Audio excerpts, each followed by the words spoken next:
इस वाले एपिसोड का नाम है द इनर्ड्स ऑफ बू।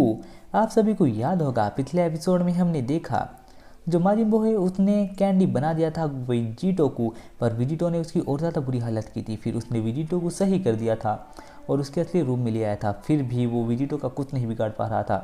फिर उसने अपनी एक अजीब सी चाल चली और पलक झपकते ही विजिटो को भी अपने अंदर एब्जॉर्ब कर लिया था।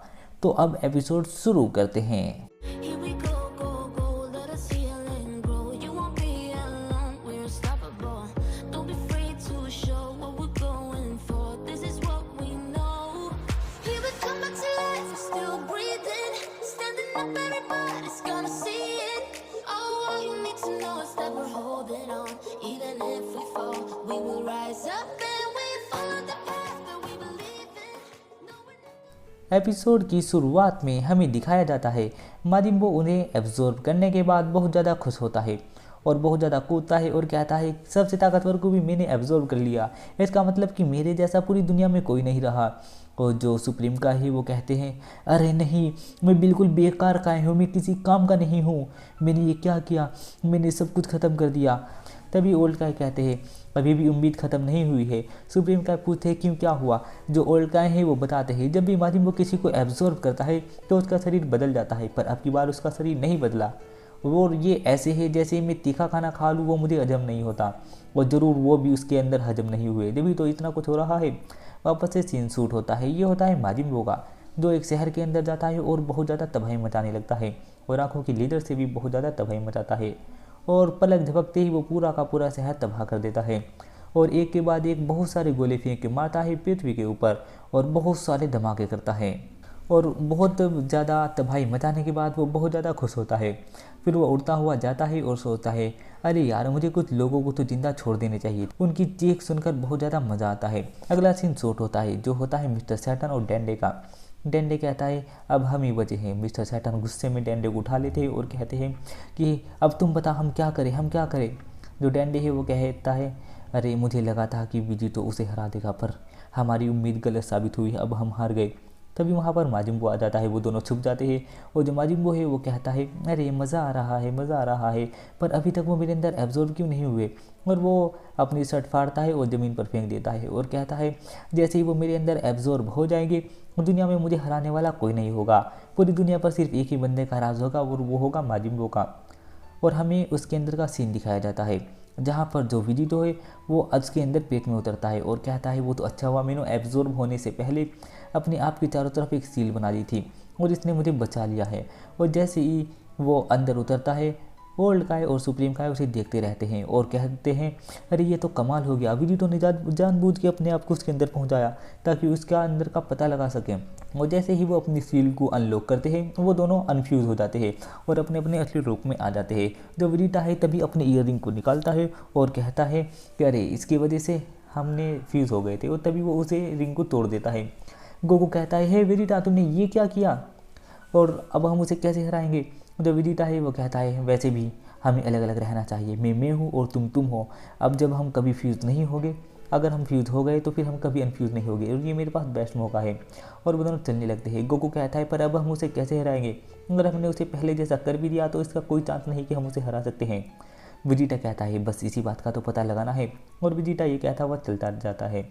गोकू भी उसके पीछे चलता जाता है और गोकू कहता है हे क्या तुम्हें रास्ते का पता है।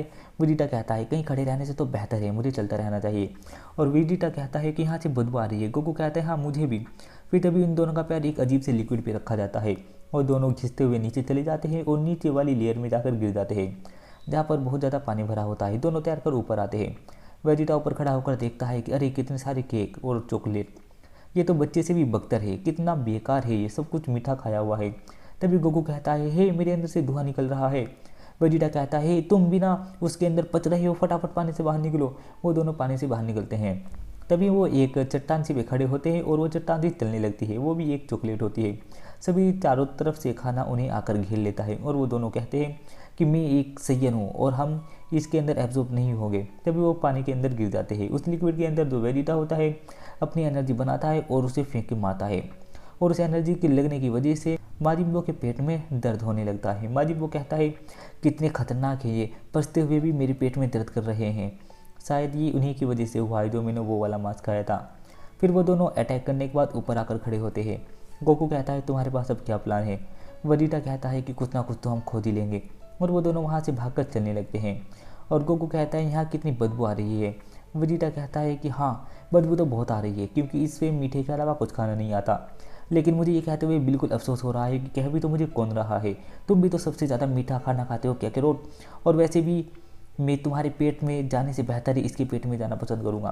तभी उन्हें एक अजीब सी आवाज़ आने लगती है और वो बात करते हैं ये आवाज़ कैसी है, कुछ सुनाई दिया तुम्हें। और तभी उनके ऊपर हरे हरे छोटे छोटे से जीव गिरने लगते हैं। गोकू कहता है ये क्या है, एक गोकू के ऊपर बैठ जाता है, गोकू अपने ऊपर से हटा देता है, पर वो गोकू के कपड़े पिघला देता है। तभी वो छोटे छोटे हरे हरे से एक खाने के ऊपर गिरते हैं और उस खाने को ख़त्म कर देते हैं। वेजिटा कहता है ये बहुत सारे हैं, ये लगभग लाखों की संख्या में होंगे, और वो सब के सब उनकी ओर बढ़ने लगते हैं और वो ज़्यादातर गोकू के पास जाते हैं। वेजिटा कहता है कि हे, लगता है इन्हें कुछ मीठा पसंद है, ये तुम्हें पसंद कर रहे हैं। और गोकू कहता है फिर तो तुम मेरी मदद ज़रूर करोगे। वेजिटा कहता है नहीं, अफसोस की बात है मैं दूसरी साइड हूँ। और वो सारे के सारे उनके ऊपर अटैक करने लगते हैं। गोकू और वेजिटा उनसे बचते रहते हैं और अटैक करते रहते हैं। जो वेजिटा है अपनी एनर्जी से उन सबको पटकाने की कोशिश करता है और दूर दूर फेंक देता है। उनमें से ज़्यादातर आकर गोकू को चिपक जाते हैं और चारों तरफ से घेर लेते हैं। वेजिटा कहता है हे कैकरोट, अपने आप को आज़ाद करो। गोकू अपनी एनर्जी बढ़ाता है लेकिन कुछ फ़ायदा नहीं होता, वो उस अटैक से नहीं बच पाता। और तभी उनके पास एक बहुत ही अजीब सा जीव आता है जो कि अपने असली रूप में आ जाता है। वेजिटा कहता है ये तो एक स्लाइम है, और वो अपना मुंह फैलाता है और गोकू को खाने के लिए आगे आता है। वेजिटा कहता है हे कैकरोट, फटाफट से इससे आज़ाद हो वरना हमें ये खा जाएगा, हमें इससे लड़ना होगा। और गोकू अपनी पूरी कोशिश करता है उस हरी हरी सी चिपचिपी चीज़ से आज़ाद होने की, पर वो आज़ाद नहीं हो पाता और वो वहीं का वहीं फंसा रह जाता है। और ये वाला एपिसोड तो यहीं पर ख़त्म हो जाता है। उम्मीद करता हूँ आपको एपिसोड पसंद आया होगा।